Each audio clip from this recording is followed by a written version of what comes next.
Bonsoir à tous et bienvenue dans Point de Vue. Ravi de vous retrouver puisque nous ne sommes pas confinés. Et d'ailleurs, on va en parler de ce confinement puisque nos deux invités ont en commun d'être assez réservés, c'est le moins qu'on puisse dire, vis-à-vis des nouvelles mesures sanitaires du gouvernement. Bonsoir Fergan Aziari. Vous êtes analyste en politique publique, vous collaborez notamment à l'IREF qui est un think tank libéral. Vous êtes aussi délégué général de l'Académie des sciences humaines. Et nous accueillons aussi Guillaume Bernard. Bonsoir. Bonsoir Guillaume. Vous êtes maître de conférence à l'Institut catholique d'études supérieures et auteur de La guerre à droite aura bien lieu, le mouvement d'Extrogir aux éditions des Clés de Brouwer.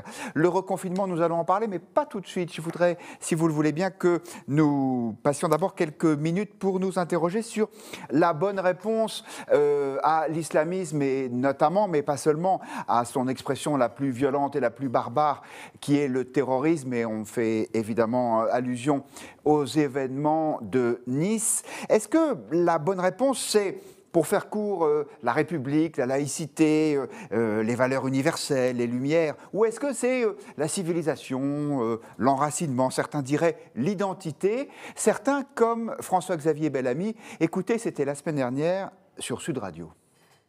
On ne pourra combattre l'islamisme efficacement que si on sait retrouver la force de cette identité, de cette culture, de cette civilisation, de cette manière de vivre qu'il faut défendre enfin maintenant une bonne fois pour toutes, qu'il faut assumer et qu'il faut pouvoir partager. Voilà, et c'est aussi la thèse de notre ami Éric Zemmour. Il la développe dans le Figaro Magazine de ce week-end. J'en profite, si vous ne l'avez pas encore acheté, pour vous dire que notre numéro est consacré cette semaine à Michel Onfray. Et donc, dans ce numéro, il n'y a pas que Michel Onfray, même s'il fait le dossier de couverture. Éric Zemmour explique que les terroristes ne visent pas la République, mais la France, une France à la fois chrétienne et irrévérencieuse, la France des croisés et de l'assiette au beurre. L'assiette au beurre, si vous ne savez pas ce que c'est, parce que c'est un petit peu ancien maintenant, c'était un journal de caricature. C'est un peu l'ancêtre de Charlie Hebdo, l'assiette au beurre, ou pas? Guillaume Bernard, vous qui êtes historien. Je ne suis pas sûr qu'il y ait une volonté dans l'assiette au beurre, je dirais, de déstructurer le corps social qu'il y a quand même chez Charlie Hebdo, qui fait que je ne suis pas de ceux qui apprécient forcément le travail de ces journalistes. Alors, ce serait un autre débat, mais ça n'est pas celui de ce soir. Et sinon, sur cette question, Fergan Aziari, est-ce que la réponse d'un libéral, c'est de dire, ben oui, la meilleure façon de riposter à un communautarisme, c'est la liberté, mais la liberté universelle ou la liberté ancrée dans l'identité? Je pense que c'est la liberté universelle. Quand on dit aujourd'hui que les terroristes attaquent la France, c'est en partie vrai. Ils attaquent en réalité la civilisation occidentale dans son ensemble. La France n'est qu'une étape, ce n'est qu'une porte d'entrée pour liquider ce qu'ils font aujourd'hui. Les principes constitutifs de la civilisation occidentale, la liberté, le pluralisme, en effet, l'égalité homme-femme, la séparation du spirituel et du temporel, une notion qui est inconnue de la civilisation islamique. Donc c'est un conflit de civilisation. Et moi j'ai peur qu'en opposant finalement une identité un peu franchouillarde, pour le dire vite, à l'islamisme, j'ai peur qu'on ne fait qu'opposer un particularisme à un universalisme. L'islam, c'est une religion qui se veut universelle. Je pense qu'on déconstruira cette religion si on lui oppose un autre projet universel. Parce que se situer sur le terrain des traditions, de l'identité, pourquoi pas, hein, mais c'est aussi, je crois, donner des arguments intellectuels aux islamistes qui sont légitimes à dire chez eux, ben, vous voyez, l'islam, c'est une religion qui a 1400 ans, on est légitime à fouetter les hérétiques chez nous parce que c'est comme ça qu'on a toujours fait. Or, moi je pense que cette religion, il faut la défaire, la déconstruire à la fois en Europe occidentale, mais aussi à l'extérieur de la civilisation occidentale, parce qu'elle fait des ravages aussi bien au Maghreb, en Asie, au Proche-Orient. Donc c'est un enjeu de civilisation, mais un enjeu de civilisation en effet universel et pas seulement franco-français. Je pense que c'est là-dessus qu'il faut attaquer et déconstruire cette religion en tant que telle. Guillaume Bernard, je suis sûr que vous avez des éléments à peut-être opposer à Fergan Aziari, mais je vous donne d'abord le point de vue de nos internautes, qui n'est pas forcément le vôtre d'ailleurs, mais je ne veux pas anticiper sur votre réponse. La laïcité est-elle la meilleure réponse à l'islamisme radical? Eh bien c'est oui, c'est pas un oui écrasant, mais c'est un oui à 56,5%. Réponse donc de tous ceux qui nous suivent et on les en remercie sur Twitter. Vous pouvez aussi réagir sur Twitter, #point de vue, et également sur lefigaro.fr et sur YouTube. Sur YouTube, où nous entendons Diana qui nous dit, étant donné que tous les pays européens souffrent des attaques djihadistes, alors ça, c'est un peu une autre question. Pourquoi pensez-vous que la France est la plus touchée ? On traitera peut-être ce sujet après, mais voici un point de vue d'Arkouzgui sur le Figaro.fr. La laïcité n'est qu'un aspect du problème, c'est la France et la civilisation que l'on a attaquée. Guillaume Bernard. Oui, moi je suis effectivement plutôt de cet avis. Je partage le point de vue de Bellamy et de Zemmour. Ça n'étonnera pas grand monde pour ceux qui me connaissent. Bon. Vous savez, on n'est pas essentialiste ici, comme on dit voilà, aujourd'hui. c'est ça. Donc, mais on ne vous assigne pas à résidence. Autre expression à la mode. Pas encore, en tout cas intellectuellement, mais ça ne pourrait peut-être que malheureusement arriver un de ces jours. Non, il me semble que c'est effectivement, alors la France, la civilisation occidentale qui est agressée par l'islamisme et pas simplement des valeurs ou des principes abstraits. Les attaques de l'islamisme contre l'Occident, ils ne datent pas des caricatures de Charlie Hebdo, c'est bien antérieur. Ils ne datent pas non plus, je tiens à le dire ici quand même, ça ne date pas non plus de 1948, c'est bien antérieur. Et par conséquent, il ne faut pas croire que c'est l'État... Pour la création de l'État juif, tout simplement. Ah. C'est-à-dire, il ne faut pas croire que parce l'Occident aurait soutenu la création de l'État juif en 1948, eh bien, il y aurait tout d'un coup eu une hostilité de l'islam envers l'Occident. L'hostilité et la volonté de conquête de l'islam datent des débuts de l'islam. Et cette volonté de conquête, eh bien, elle prend des formes différentes, des formes soft, des formes plus dures, en fonction des circonstances et des rapports de force. Et il n'y a pas de différence, malheureusement. Il peut y avoir des individus qui ont des conduites différentes naturellement, et je ne parle pas ici de la foi des individus, je parle bien de la conduite politique et sociale. Mais il n'y a pas malheureusement de différence de nature entre l'islam et l'islamisme. Il y a une volonté de conquête générale et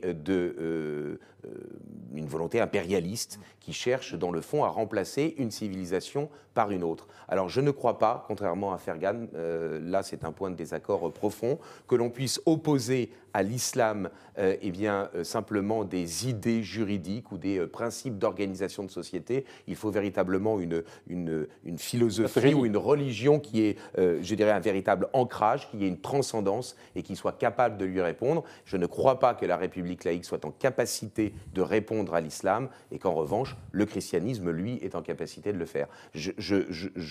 La République laïque, dans le fond, elle a créé les conditions par anticatholicisme, par anticléricalisme, elle a affaibli l'identité de la France et de l'Occident, et aujourd'hui, l'islam profite de ces circonstances, profite du vide qui a été créé, et la laïcité qui a été la cause ou l'une des causes de notre affaiblissement, eh bien, serait aujourd'hui présentée comme étant un remède. Je n'y crois absolument pas. Ce qui pourrait peut-être être la réponse à la question de Diana, pourquoi la France est-elle la plus touchée ?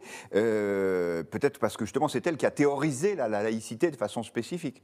Mais ce n'est pas que la laïcité qui est agressée. Je veux dire, si ça n'était que la laïcité, il y aurait eu des attentats à Charlie Hebdo, il n'y en aurait pas dans des églises et des prêtres. Le père Hamel qui a été assassiné, et hier encore à Nice, des personnes dans une église qui ont été tuées. C'est bien l'ensemble, je dirais, du groupe social qu'ils veulent conquérir et qu'ils veulent soumettre. Fergan.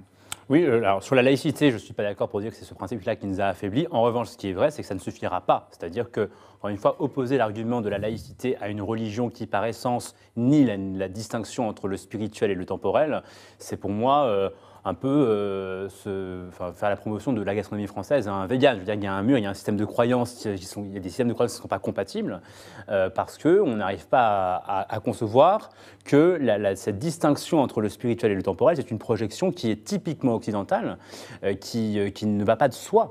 C'est-à-dire que peut-être chrétienne, non ? Parce que après tout, la distinction entre ce qui relève de Dieu et ce qui relève de César, vous avez raison. La laïcité dans n'est pas l'Évangile. Vous avez tout à fait raison. La laïcité n'est pas une invention du 19e siècle. Elle a été théorisée par des penseurs qui sont bien antérieurs à ce qu'on appelle aujourd'hui l'ère moderne.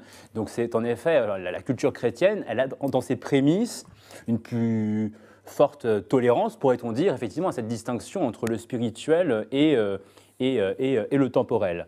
Et d'ailleurs, ça se ressent même dans notre manière de décrire l'islam et l'islamisme. Nous, on fait la distinction islamisme, mais en arabe, la langue liturgique du Coran, cette distinction n'existe pas. L'islam, ça désigne à la fois la religion, le système politique, l'idéologie politique, les règles de vie qui vont avec. Donc moi, je pense que ce qu'il faut, c'est davantage déconstruire cette idéologie, cette religion en tant que telle, puisque lui opposer la laïcité, montrer que cette religion ne correspond pas à ce qu'on pourrait appeler les exigences de vérité, de justice, de paix, qui fondent une société véritablement civilisée. Guillaume Bernard, même si vous pouvez le regretter, le mouvement de déchristianisation de la France est profond, il est probablement durable. Ça veut dire que vous êtes pessimiste pour l'avenir, puisque face à cela, on voit qu'il y a un communautarisme musulman qui, même s'il n'est pas généralisé parmi nos compatriotes de cette confession, est quand même assez fort et assez présent.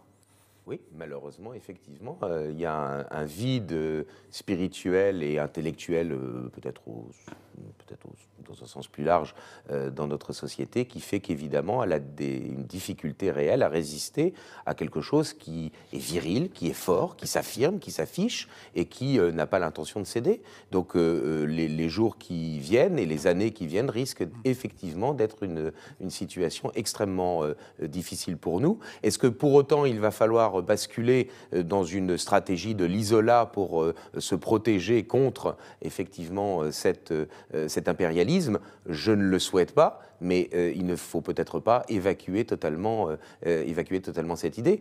Nos hommes politiques qui sont en partie responsables de la situation ont eux-mêmes reconnu qu'on pourrait pas simplement vivre côte à côte, mais face à face. Donc, dans ces conditions-là, on ne peut malheureusement être que pessimiste. J'ajouterai une toute petite chose.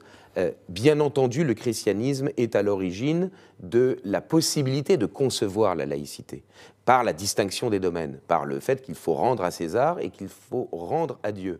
Mais pour autant, dans le christianisme, la distinction des domaines suppose qu'il y ait la présence dans l'ordre public et de ce qui doit être rendu à Dieu et de ce qui doit être rendu à César. Donc, et du spirituel et du politique. Mais la laïcité, elle, en revanche, prétend exclure le spirituel de l'ordre public et exercer un monopole du politique sur l'espace public. Ça, c'est une grande différence. C'est-à-dire que oui, la laïcité n'aurait pas pu être conçue en dehors d'un monde où le christianisme avait effectivement établi la distinction des domaines, mais pour autant, la laïcité, c'est quelque chose de parfaitement différent, à mon sens. Je n'irais pas jusqu'à dire que c'est le vide spirituel qui a permis effectivement à l'idéologie islamiste de s'infiltrer dans la société. Je pense qu'il y a aussi le fait que nous sommes aujourd'hui régentés par une doctrine relativiste, postmoderne, qui depuis des années, des décennies, estime finalement qu'il faut abandonner toute possibilité de hiérarchiser les cultures. Et c'est dans ce relativisme-là que les islamistes se sont engouffrés, puisque pendant que nous désarmions, pendant que nous abandonnions notre universalisme, la conviction en effet que la civilisation occidentale en tant que ordre social fondé sur la philosophie de la liberté, l'égalité et autres, eh bien eux, les islamistes, n'ont pas abandonné leur relativisme. C'est-à-dire qu'eux, effectivement, ont gardé leur universalisme avec eux. Donc nous avons opposé toutes ces années un relativisme à un universalisme. C'est pour ça que moi j'insiste sur le fait qu'il faille opposer un universalisme à un autre universalisme. Alors, est-ce que la question est de savoir lequel. Lequel? Est-ce que ce sera le christianisme? Est-ce que ce sera l'humanisme athée? Ou est-ce que ce sera autre chose? Ça, j'en sais rien. Je ne suis pas compétent pour me prononcer là-dessus. Mais en tout cas, ce que je veux bien dire, c'est qu'on ne pourra pas... On a vu les réactions dans le monde musulman après les propos d'Emmanuel Macron, qui se contentait de défendre la liberté d'expression. On a été choqués de voir que le monde musulman, au lieu de répondre à un attentat qui a été commis au nom de sa religion, eh bien, a surenchéri en proposant d'universaliser la répression du blasphème, en manifestant encore plus contre les gens que... Donc moi, je pense que combattre l'islamisme à l'échelle locale, c'est aussi le combattre à l'échelle internationale. Et donc, c'est aussi s'appuyer sur les intellectuels, les dissidents que produit cette civilisation musulmane qui existe, qui vivent cachés, parce que l'apostasie, en effet, n'est pas récompensée, si je puis dire, dans ces sociétés-là. C'est même le contraire. Oui. Voilà, c'est un euphémisme. Mais en tout cas, c'est un combat universel. Donc, attention à ne pas se renfermé dans une perspective franco-française qui, je crois, ferait paradoxalement le jeu d'une idéologie qui, elle, ne connaît pas de frontières. Un dernier mot là-dessus, Guillaume Bernard, sur ce sujet, en tout cas pour aujourd'hui. Quand Zemmour dit que ce n'est pas la République qui est visée, mais la France, ça veut dire que, est-ce que le patriotisme, indépendamment des convictions religieuses des uns et des autres, peut être une réponse ? Oui, ou en tout cas la défense de l'identité, c'est-à-dire le fait de dire que la France, ça n'est quand même pas un no man's land, c'est pas quelque chose qui est simplement le résultat d'un contrat social où il y aurait une addition d'identités parcellaires qui ferait le tout, mais que la France est le résultat d'une histoire et que cette histoire a fait que la France a une identité propre, une identité ontologique, dont le fondement est, on le sait bien, le fait que la Gaule romaine a été réunifiée par les Francs au nom et pour le compte du catholicisme. Il n'y aurait pas eu de royaume capétien s'il n'y avait pas eu de royaume des Francs. Et ce royaume des Francs, c'est la réunification de la Gaule romaine par les Mérovingiens au nom et pour le compte du catholicisme, contre en particulier les Ariens, les dissidents du christianisme qui suivaient le prêtre Arius. Donc dans ces conditions-là, défendre, c'est bien sûr la France qui est attaquée, mais ce n'est pas que la France. Je pense que Zemmour ne réduit pas son analyse au cas français, même si c'est sans doute celui qui l'intéresse le plus, et moi aussi, je dois bien le dire, je dois bien le reconnaître, mais c'est l'identité des pays qui ne sont pas soumis à l'islam qui est agressé avec énergie, c'est le moins qu'on puisse dire lorsque c'est du terrorisme, mais agressé aussi par toutes les volontés, je dirais, de conquérir de l'espace public culturellement parlant. Merci beaucoup. Je laisse le dernier mot, si vous le voulez bien, à nos internautes à Grain-de-Ville sur Twitter qui souhaitent que les musulmans prennent part à la lutte contre les dérives fanatiques en s'organisant, en faisant le ménage, dit-il même, ou dit-elle même, je ne sais pas si c'est un homme ou une femme, au sein de leur propre religion. Et puis, une remarque de Jar Jar Binks sur le Figaro.fr, la laïcité, c'est l'État qui ne veut pas se mêler des questions religieuses. Alors, une autre fois, nous définirons ce qu'est la laïcité, parce que c'est un débat à lui tout seul.